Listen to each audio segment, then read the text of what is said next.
आज हम दाब के बारे में बात करने जा रहे हैं। क्या आपको पता है दबाव अधिक होता है तो भी नुकसानदायक होता है और कम होता है तो भी नुकसानदायक होता है। क्या आपको ये पता है दबाव जो बहुत ज़्यादा अधिक होता है तभी भी फायदेमंद होता है और बहुत ज़्यादा कम होता है तभी भी फायदेमंद होता है। तो आज हम इनके बारे में चर्चा करेंगे। नमस्कार, मैं चित्रकूट त्रिपाठी सामान्य ज्ञान ग्रुप परिवार की ओर से आप लोगों का स्वागत करता हूँ। आज हम बात करेंगे प्रेशर की, दबाव की। सबसे पहले डेफिनेशन लेकर चलते हैं। प्रेशर यानी कि दाब। दाब इसको हम पी से डिनोट करते हैं। ये वाला पार्ट हमारा रह गया था और एक बहुत ही हम्बल रिक्वेस्ट आई थी, बहुत से लोगों ने की थी, तो इसके बारे में मैंने सोचा कि एक छोटा सा आप लोगों को नॉलेज दे दिया जाए ताकि इससे रिलेटेड 2 या 3 प्रश्न आ जाते हैं कंपटीशन एग्जाम में। ठीक है, दबाव यानी कि प्रेशर। दाब बराबर बल बटा क्षेत्रफल। बल बटा क्षेत्रफल, सुनना ध्यान से। बल बटा क्षेत्रफल का मतलब हुआ, इसकी परिभाषा बना सकते हैं, इकाई क्षेत्रफल पर लगाया गया बल दाब कहलाता है। इकाई क्षेत्रफल का मतलब होता है अगर क्षेत्रफल 1 कर दें तो फिर बल बराबर दाब हो गया ना। तो फिर यहीं से इसकी परिभाषा निकलती है कि इकाई क्षेत्रफल पर लगाया गया बल दाब कहलाता है। ठीक है, ओके। अब देखना ध्यान से, यदि मान लीजिए हम क्षेत्रफल को नियत मान लें तो फिर दाब समानुपाती होता है बल के, अर्थात जितना अधिक बल लगाएंगे दाब भी उतना अधिक पैदा होगा। ये बात ध्यान रखना, जितना ज्यादा बल लगाएंगे उतना ही ज्यादा दाब पैदा होगा। लेकिन दाब प्रतिलोमानुपाती या व्युत्क्रमानुपाती होता है क्षेत्रफल के, अर्थात क्षेत्रफल जितना कम होगा दाब उतना ज्यादा पैदा होगा। या यूं कहें कि क्षेत्रफल जितना ज्यादा होगा दाब उतना ही कम पैदा होगा। अब जैसा कि मैंने शुरुआत में बताया आपको, अधिक दाब फायदेमंद भी होता है और नुकसानदायक भी होता है। कई बार कम दाब है वो फायदेमंद भी होता है, नुकसानदायक भी होता है। ये सब सिचुएशन पे डिपेंड करता है। अब सुनना जरा ध्यान से, जो पिन होती है, ऑल पिन या जो सुई होती है वो आगे से नुकीली बनाई जाती है, या जो आपकी कील होती है वो आगे से नुकीली बनाई जाती है। इसका बड़ा सिंपल सा लॉजिक है, ताकि जब पीछे से हथौड़ी मारे तो जैसे ये दीवार के पास आए, आप देख रहे हैं ना कितना एकदम पॉइंट जैसा एरिया है, कितना छोटा क्षेत्रफल है। इस छोटे क्षेत्रफल के कारण कील आसानी से दीवार के अंदर प्रवेश कर जाती है। आप सोचिए अगर कील का आगे वाला हिस्सा इतना मोटा हो, काफी मोटा हो, और आप उल्टी कील मारना शुरू कर दिए, तो आप जितना दाब लगाएंगे ना वो दाब कील में बट जाएगा और उसकी वजह से क्षेत्रफल अधिक होने की वजह से चाहे आप कितना ही हथौड़ी मार लीजिए वो दीवार में कील नहीं जा पाएगी। इसीलिए कील का सिरा आगे से नुकीला बनाया जाता है। ध्यान रखना, तो दबाव अधिक लग सके इसलिए किसी भी चीज को नुकीला बनाया जाता है। सुई भी देखो आसानी से क्यों प्रवेश कर जाती है, क्यों? हम जरा सा भी दाब उसमें लगाते हैं आराम से प्रवेश कर जाती है, क्योंकि हम जितना बल लगाते हैं वो सारा बल एक केंद्र बिंदु पे लगता है। यानी जो क्षेत्रफल है वो कम करके हम दाब को बढ़ा सकते हैं। समझना ध्यान से। अब इसके विपरीत देखते हैं, कई जगह हमें दाब कम करने की आवश्यकता पड़ती है ना, वहां हम क्षेत्रफल बढ़ा देते हैं। जैसे ऊंट के पैर गद्देदार होते हैं, आप सब लोग जानते हैं। ऊंट के पैर गद्देदार चौड़े होते हैं, तो जैसे वो रेत पर पड़ते हैं तो रेत के ऊपर वो रेत को बांध देते हैं, है ना। अधिक एरिया हो गया ना, जैसे हम अगर पैर रखते हैं तो रेत में पैर घुस जाते हैं। लेकिन जब ऊंट पैर रखता है तो एक तो ऊंट के पैर गद्देदार होते हैं, जैसे ही वो रेत पर पड़ते हैं तो कुशन की तरह काम करते हैं और एरिया ज्यादा होता है। तो एरिया ज्यादा होता है तो वो रेत को बांध देते हैं, मतलब वो रेत धंसती नहीं है। इस वजह से ऊंट को रेगिस्तान का जहाज कहा जाता है। ये बहुत बड़ा रीजन है। यानी क्षेत्रफल उसके पैर का अधिक होने की वजह से रेत दबी नहीं, क्योंकि भार क्या हो गया, डिस्ट्रीब्यूट हो गया। यानी उसका जो भार समझते हैं ना आप, बल, यानी कि किसी भी द्रव्यमान द्वारा गुरुत्वीय बल, जो गुरुत्वाकर्षण के नियत नीचे की तरफ जो बल लगाया जाता है भार कह देते हैं, वो भी एक प्रकार का बल है। तो उसका जो बल लग रहा होता है उसकी वजह से उसका जो नीचे का भाग होता है वो एकदम से फ्लैट हो जाता है, मतलब कि डिस्ट्रीब्यूट हो जाता है। इसको अपने यूं देखें ना, आपने देखा होगा बड़े बड़े ट्रक जो होते हैं उनके पहिए डबल लगे होते हैं। पहले मैं सोचता था इसलिए लगे होते हैं क्योंकि एक पहिया पंचर हो जाए तो दूसरा आराम से चलता रहे, लेकिन इसका लॉजिक देखिए कितना शानदार है। पहिए डबल होने से बड़ा फायदा है। पहिए डबल हो गए तो इसका मतलब पृष्ठीय क्षेत्रफल यानी सतह पृष्ठीय क्षेत्रफल बढ़ गया।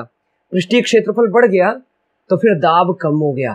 दाब कम हो गया तो सड़क नीचे नहीं धंसेगी, एक बात।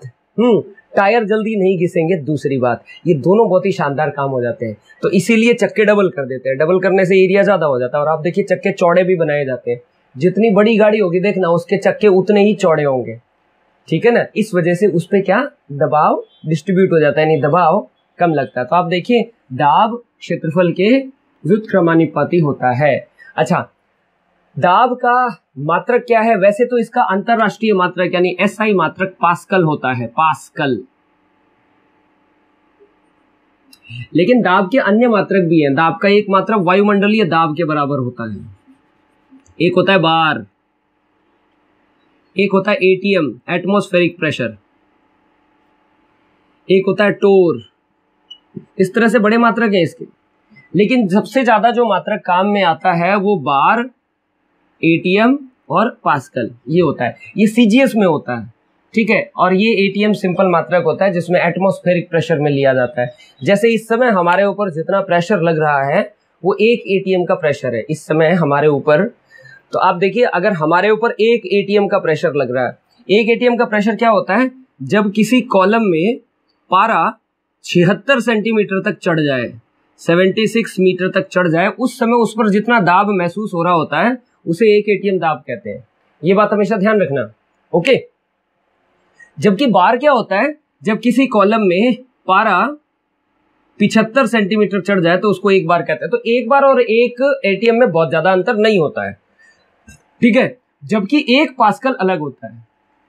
पास्कल एक अंतरराष्ट्रीय मात्रक है, तो आप हमेशा इसके बारे में ये चीज ध्यान रखिएगा, एक चीज, ठीक है। अब दाब के ऊपर प्रश्न कैसे आते हैं हम इसके ऊपर डिस्कस कर लेते हैं। दाब के ऊपर बड़े ही सिंपल प्रश्न आते हैं। एक प्रश्न को डिस्कस करने से पहले दो बातें और बता देता हूं आपको।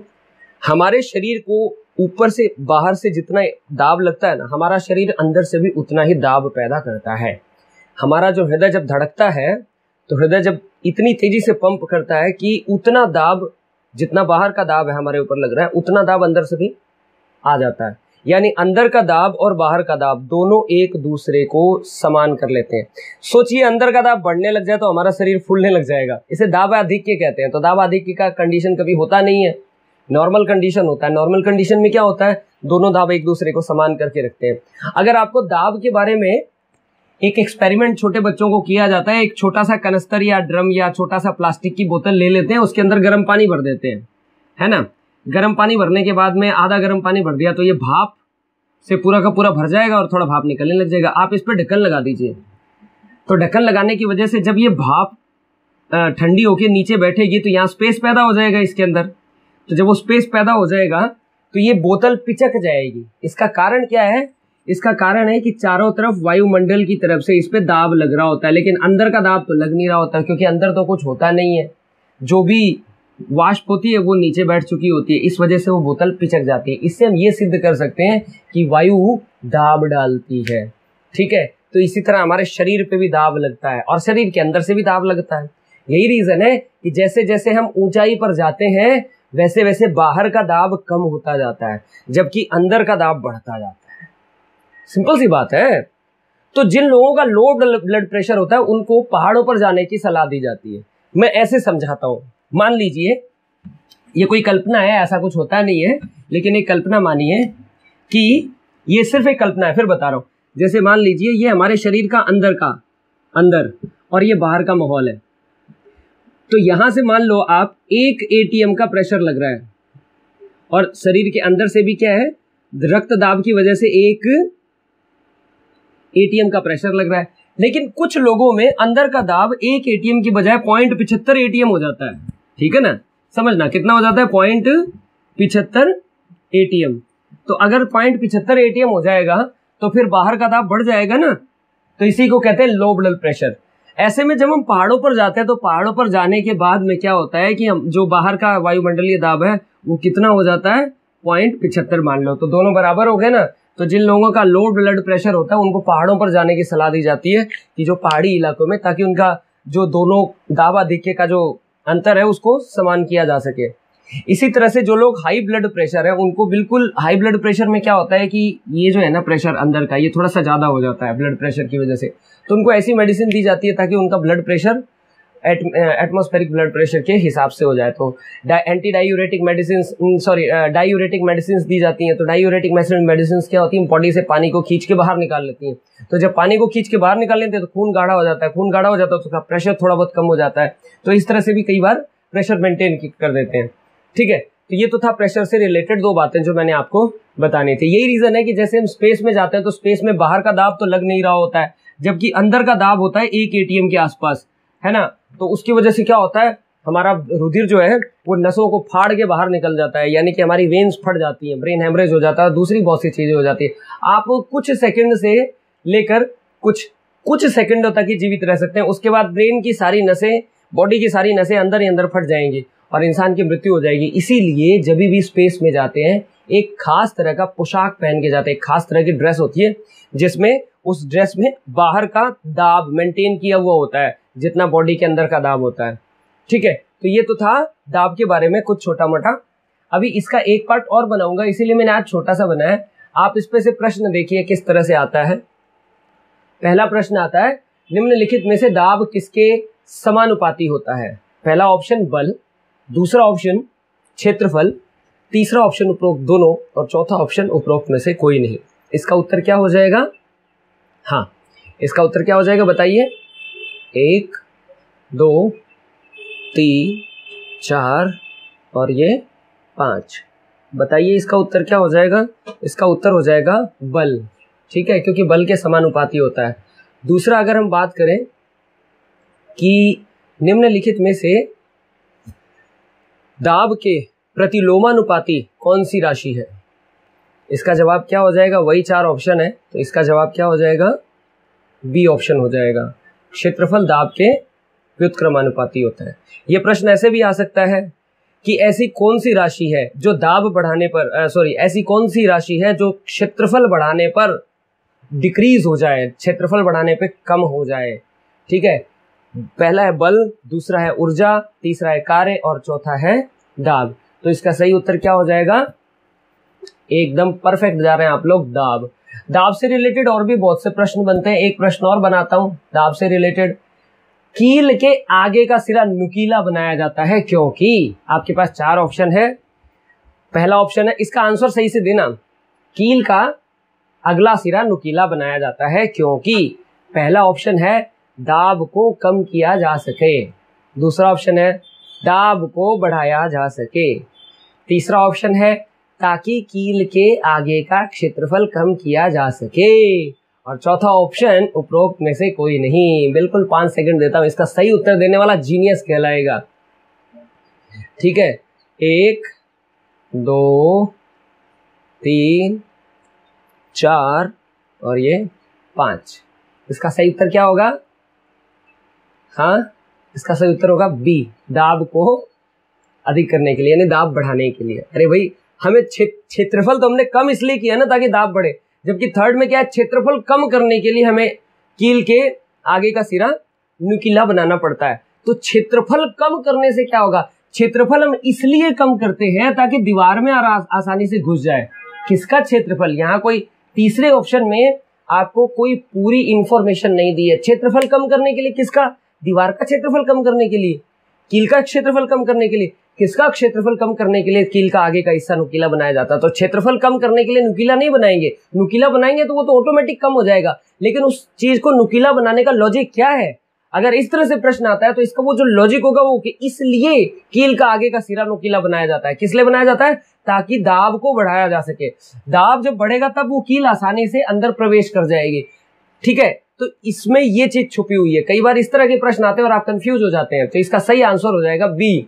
ठीक है, दाब को बढ़ाने के लिए कील का आगे का सिरा नुकीला बनाया जाता है, यही इसका सही ऑप्शन होगा। हालांकि थर्ड ऑप्शन भी सही है, ताकि क्षेत्रफल कम हो जाए और दाब कील आसानी से अंदर जा सके। अगर ये पूरा हो जाता है ना क्वेश्चन, ताकि क्षेत्रफल कम हो जाए और कील आसानी से अंदर जाए, तब वो पूरा लॉजिक भी समझ में आता, तब ये भी ऑप्शन पूरा का पूरा होता, तब उपरोक्त दोनों शब्द आता। लेकिन यहाँ है क्षेत्रफल कम करने के लिए, किसका? हथौड़ी का।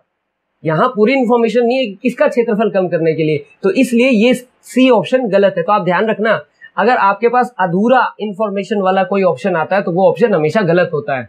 ठीक है, हमेशा पूरा कभी कभी क्या होता है, एक शब्द जो होता है ना वो पूरी व्याख्या करता है। जैसे इसमें क्या था, दाब बढ़ाने के लिए, तो दाब बढ़ाने के लिए हम कुछ भी कर सकते हैं। दाब बढ़ाने के लिए बहुत सी चीजें की जाती है, कुशन बनाया जाता है। दाब बढ़ाने के लिए मतलब क्षेत्रफल कम किया जाता है कि दाब प्रेशर बढ़ जाए। तो अब देखो यहाँ दाब बढ़ाने का फायदा हुआ कि नहीं हुआ, कील के आगे का हिस्सा नुकीला बनाया और इसको फिर ठोक दिया तो आसानी से प्रवेश कर जाए, तो ये दाब बढ़ जाएगा। तो अगर मान लीजिए कोई व्हीकल है, उसका टायर पतला है, तो क्या होगा, या तो सड़क को नुकसान होगा, और अगर टायर किसी घटिया क्वालिटी का बना है तो फिर वो व्हीकल को ही नुकसान हो जाएगा। तो मेरी बात तो आप लोग समझ रहे होंगे कि भाई दाब को कम करना भी कई जगह फायदेमंद होता है और दाब को बढ़ाना भी कई जगह फायदेमंद होता है। एक और प्रश्न इसमें से बनता है कि वाहनों के टायर चौड़े बनाए जाते हैं तथा टायरों को डबल कर दिया जाता है, कभी कभी 3 कर दिया जाता है।